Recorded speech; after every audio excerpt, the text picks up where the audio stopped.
So Chris has introduced several different price types and some history behind these price types, how they're derived, and then also how they translate into code level reimbursement. So what we're going to do now, we're going to spend some time looking through a few different methodologies that somebody could apply to actually process and reimburse for medically covered prescription drugs. So we're going to primarily focus in here on physician-administered claims.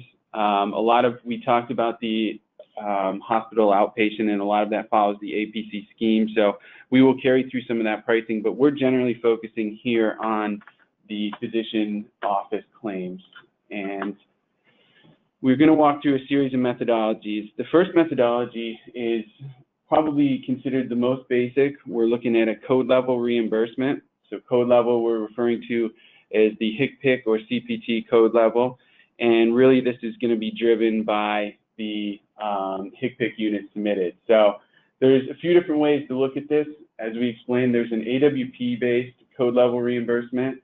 And as Chris mentioned, typically when you're dealing with AWP pricing, you're going to be applying a discount to the AWP rate, as we know that those AWPs are generally inflated above the actual price that somebody would pay for that drug.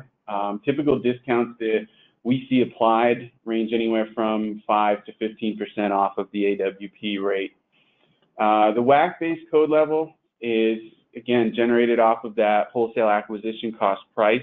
So now we're talking a little better representation of the actual cost of a drug at first sale. So in this case, if a plan was going to use WAC-based code level reimbursement, they're generally going to apply a markup to that when they actually reimburse the claim. This allows for some profit on the actual provider side since they're purchasing that drug and administering it. So sort of inverse to the AWP. Here we usually see a markup of anywhere from 5 to 15% off of those WAC-based prices. And the last one being the average sales price or Medicare allowable. As we know, Medicare sets that as an ASP plus 6, but generally we will see plans use that same base ASP rate and apply different markups to that, sometimes in the neighborhood of 8 to 10%. One important part about the Medicare allowable or ASP pricing consideration is that it's not available for all HCPC codes.